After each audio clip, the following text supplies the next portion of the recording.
Et si l'histoire de Rome, celle qu'on croit tous connaître, n'était pas complète? Si une partie de ses origines, une face africaine, avait été oubliée? C'est ce que suggèrent les recherches du professeur Akiri Silla. On va donc explorer ensemble cette autre histoire en suivant ses travaux. C'est parti. Alors, tout part d'une polémique assez récente, vous en avez sûrement entendu parler, le film Gladiator 2. Le choix de l'acteur Denzel Washington pour jouer l'empereur Macrin a fait couler beaucoup d'encre. Pour de nombreux critiques, c'est une aberration historique. L'argument est simple, Macrin était un Maure, un berbère, donc il n'était pas du tout noir. Mais voilà, et si cette controverse passait à côté de quelque chose d'essentiel? Le professeur Silla, lui, suggère que ce casting qu'on qualifie d'anachronique pourrait au contraire nous mettre sur la piste d'une vérité historique qui a été, disons, effacée des livres. Pour bien suivre le raisonnement de l'auteur, voici notre feuille de route. On va commencer par décortiquer le nom d'un monument que tout le monde connaît, le Colisée. Ensuite, on va se demander qui étaient vraiment ses fondateurs, les Étrusques. Ça nous ramènera directement au débat sur l'empereur Macrin. Et on terminera en explorant l'héritage égyptien qui, d'après Silla, a profondément façonné Rome. L'approche du professeur Silla, il faut bien le dire, est assez particulière. Elle consiste à ne pas se contenter de l'histoire officielle. Pour lui, la véritable histoire de Rome est en fait codée, cachée, dans ses mots, dans la pierre de ses monuments et même dans ses rituels. Et en décryptant ces indices, on pourrait retrouver la trace de ses origines africaines. Allez, on commence fort. Direction le monument le plus emblématique de Rome, le Colisée. On pense tous savoir d'où vient son nom. Mais si ce nom cachait une signification bien plus sombre et bien plus sacrée que celle d'une simple arène de jeu? On a donc deux théories face à face. D'un côté, la version officielle, celle qu'on apprend à l'école. Le Colisée tire son nom d'une statue colossale de l'empereur Néron qui se trouvait juste à côté. De l'autre, la thèse du professeur Silla, qui nous emmène sur un terrain complètement différent, celui de rites funéraires ancestraux et d'un mot grec, kolossos. Et la clé de tout, selon l'auteur, se trouve justement dans le sens originel de ce mot, kolossos. Oubliez l'image de la statue géante. À l'origine, un kolossos en grec, ce n'était pas ça du tout.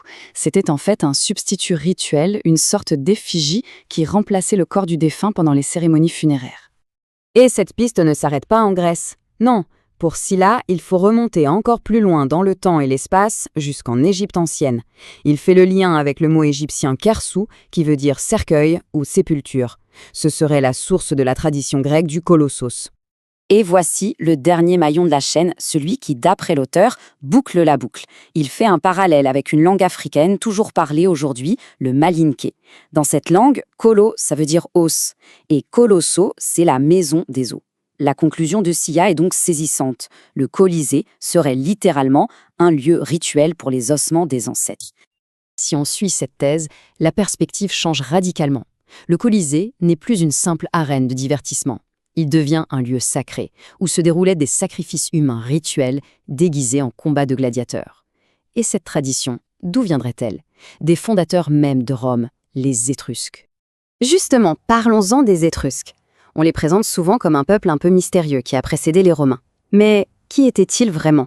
L'histoire officielle reste assez floue sur leurs origines. Pour le professeur Silla, les indices sont là, sous nos yeux. Il s'appuie sur plusieurs preuves archéologiques. D'abord, un fait simple. Rome a été fondée en plein cœur du territoire étrusque.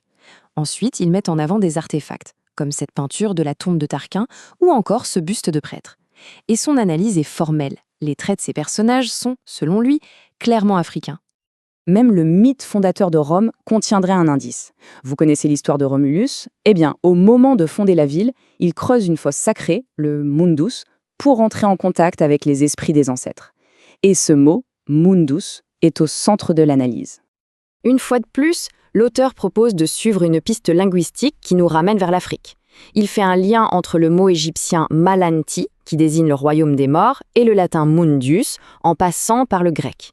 Pour lui, ce cheminement de la langue renforce le lien entre les rituels fondateurs de Rome et les traditions africaines. Bon, maintenant qu'on a posé tout ça, revenons à notre point de départ, la polémique sur l'empereur Macrin. L'argument principal de la critique, c'était qu'un Nord-Africain de cette époque ne pouvait pas être noir. Le professeur Silla, lui, remet totalement en question cette idée. Et pour contrer cet argument, il ne sort pas une théorie de son chapeau.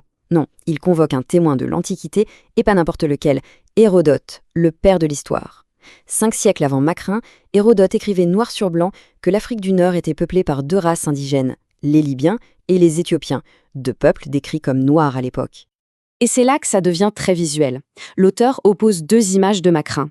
D'un côté, le buste qu'on voit partout, qui a été fait bien après sa mort et que Sylla considère comme blanchi, falsifié. De l'autre, une preuve directe, une pièce de monnaie frappée pendant son règne. Et là, le portrait est très différent. Selon l'analyse de Sylla, les traits gravés sont sans aucune ambiguïté africains. Ce qui amène l'auteur à une hypothèse assez audacieuse. Il suggère que Ridley Scott et son équipe ont peut-être vu cette pièce de monnaie, et que le choix de Denzel Washington ne serait donc pas du blackwashing, mais au contraire une tentative de se rapprocher de la véritable apparence de l'empereur tel qu'il a lui-même voulu être représenté. Mais l'analyse du professeur Sylla va bien au-delà des individus ou des monuments. Elle touche aux idées, aux concepts fondamentaux qui ont fait la grandeur de Rome. Il parle d'une véritable révolution symbolique dont l'héritage viendrait, une fois de plus, d'Égypte. Pensez aux piliers de la civilisation romaine. Le droit, la figure quasi divine de l'empereur, l'idée de citoyenneté universelle, et bien pour l'auteur, les racines de tous ces concepts fondamentaux plongent directement dans les traditions égyptiennes, et donc dans un héritage africain bien plus large.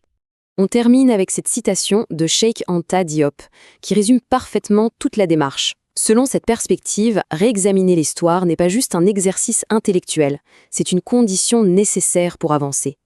La question que pose cette thèse, au fond, est la suivante. Sommes-nous prêts à regarder l'histoire dans ce que l'auteur appelle sa nudité véridique ? Merci de nous avoir suivis.